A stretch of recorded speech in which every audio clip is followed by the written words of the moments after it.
बिस्मिल्लाहिर्रहमानिर्रहीम, अस्सलाम वालेकुम। प्रोग्राम बोलो के साथ सलमान हैदर। नाज़रीन, सुप्रीम कोर्ट ने साबिक चीफ जस्टिस उमर ता बंदयाल साहब की रिटायरमेंट से ठीक एक दिन पहले यानी 15 सितंबर को पार्लियामेंट की जानिब से की गई नैब तरामीम को कलअदम करार दिया था और तमाम सियासतदानों के नैब केसेस दोबारा बहाल करने का हुक्म भी जारी किया था।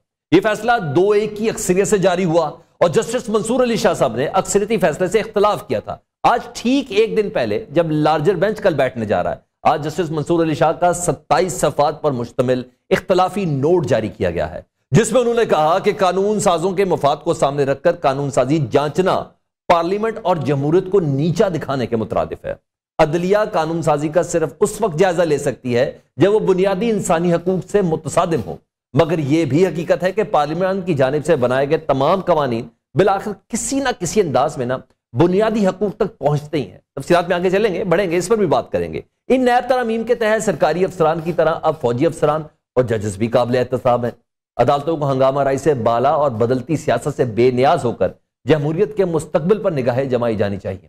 सियासी जमातों के बरक्स अदालतों को अवामी हिमायत हासिल करने की जरूरत नहीं है। अदालत पार्लियामेंट के अंदरूनी मामलात में मुदाखलत नहीं कर सकती।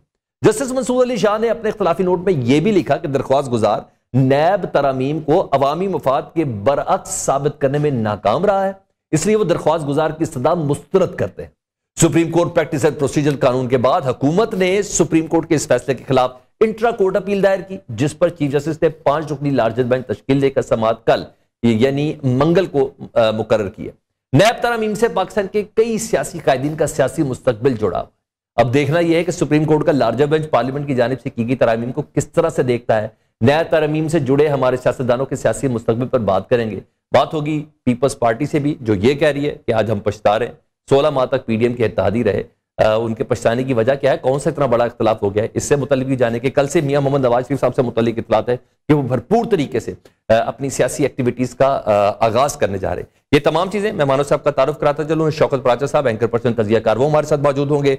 रहनुमा मुस्लिम लीग नून खेलदास कोहिस्तानी, जो अभी बड़े जबरदस्त किस्म की एक रैली के साथ और एक बड़े मजमे के साथ मियां मोहम्मद नवाज शरीफ साहब का इस्तकबाल कर रहे हैं। मीनार पाकिस्तान पहुंचे तो हमने इनको खुद भी देखा था। इनका वाकई इन्होंने जबरदस्त तरीके से नून लीग की प्रेजेंटेशन सिंध के हवाले से कम सामने रखी थी। हसन मुर्तजा साहब रहनुमा पीपल्स पार्टी, गजबज के पीपल्स पार्टी का स्टांस रखते हैं। इस मौके पर जब पीपल्स पार्टी थोड़ी सिमटी नजर आ रही है पंजाब में और कहा जा रहा है कि सारी सियासत है ही पंजाब के इर्द गिर्द, ये सारी चीजें एक के बाद एक आपके सामने रखते। तो सबसे पहले खेलदास कोहिस्तानी साहब, इख्तलाफी नोट से थोड़ा सुकून तो मिला होगा, चाहे अमल दरामद उस पर अभी नहीं होना क्योंकि 2 रुकनी बेंच 3 रुकनी बेंच का फैसला तो आ चुका हुआ है। जरूरी तो है ना, मियां मोहम्मद नवाज शरीफ साहब के पास भी तो इस वक्त तोशाखाना का केस जमानत पर ही है। वो भी देखें, अभी तक जो नेब है, हमें जो रिलीफ मिला है केसेस में, जो हमें अदालतों से इंसाफ मिला है, उसमें कोई हमने नए कानून जो बनाया था उसके मुताबिक हमने कोई रिलीफ नहीं लिया है जो नेब का था।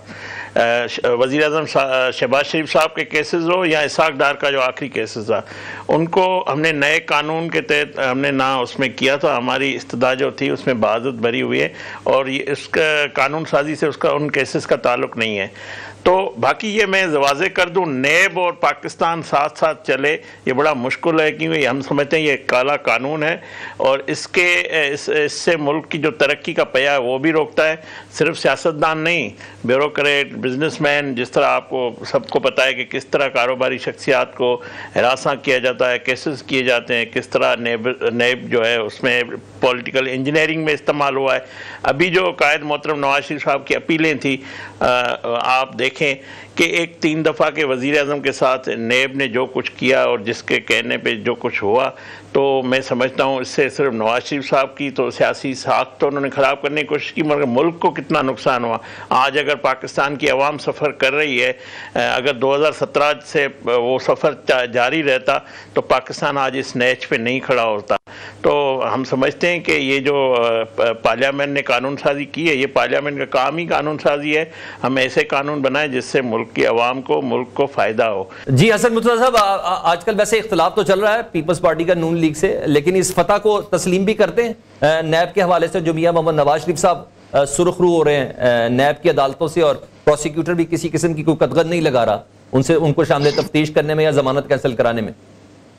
देखें, बहुत शुक्रिया। ये 2 मुख्तलिफ चीज़ें हैं। जहाँ तक नैब का ताल्लुक है, नैब एक काला कानून है पाकिस्तान पीपल्स पार्टी हमेशा ये बात कहती आई है और ये बनाया ही पाकिस्तान पीपल्स पार्टी के लिए गया था। जब हमारे नवाज दौर के हुकूमत में केसेस बनाए गए और फिर उनको मुशर्रफ ने जब नैब में भेजा, और पीपल्स पार्टी ने हमेशा ये बात कही कि ये पॉलिटिकल इंजीनियरिंग के लिए है, ये आप बाजू मरोड़ते हैं, लोगों की वफादारियां तब्दील करवाते हैं, ये कानून जो है ये दुरुस्त नहीं है। जब 2008 में हमारी गवर्नमेंट बनी और हम 18th अमेंडमेंट कर रहे थे और PMLN हमारे साथ थी, हमने उस वक्त ये भी कहा कि नैब के कवानीन भी तब्दील किए जाएं, जिस पे PMLN ने मुखालफत की। उन्होंने कहा कि ये कवानीन तब्दील नहीं करेंगे क्योंकि उन्हें पता था कि पीपल्स पार्टी ही इससे विक्टिमाइज होगी और तो कोई इस पे, हमारे पे तो केसेस कोई नहीं है। लेकिन अल्लाह की लाठी बेआवाज होती है। फिर एक टाइम आया जब PMLN पे भी वो केसेस बने, झूठे बने, सच्चे बने, वो सबके सामने है। और आज जो हो रहा है मैं समझता हूँ वो भी दुरुस्त नहीं है। हमें मियाँ साहब की सजा पे या मियाँ साहब के नैब के अंदर जाने पे या उस पे तो हमने कोई जिद ही नहीं है हमारी, ना ही ये डिबेट है कि वो केसेस झूठे हैं या सच्चे हैं।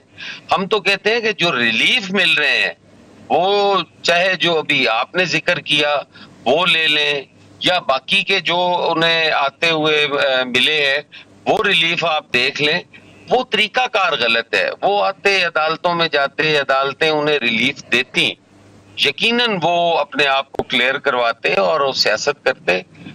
हम हमेशा मियाँ साहब के लिए दुआ गो रहे हैं कि मियाँ साहब को मुल्क के अंदर रहना चाहिए, मियाँ साहब को अपना सियासी किरदार अदा करना चाहिए।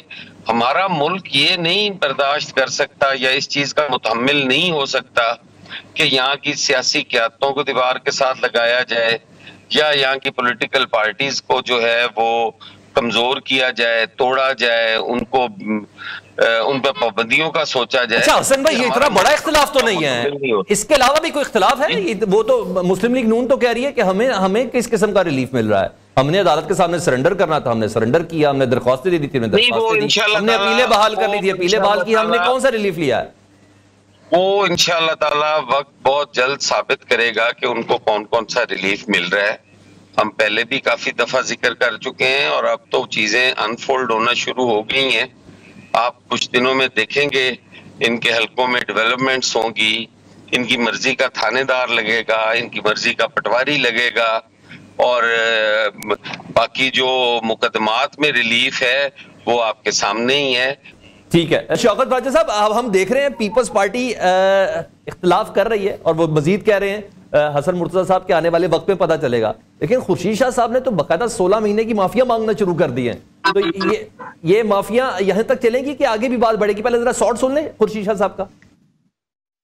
जी फराचा साहब, खुर्शीद शाह साहब हाथ जोड़ के माफी मांग रहे हैं कि 16 महीने हम कौम से माफी मांगते हैं, हमने इत्तेहादियों के साथ मिलकर हुकूमत बनाई।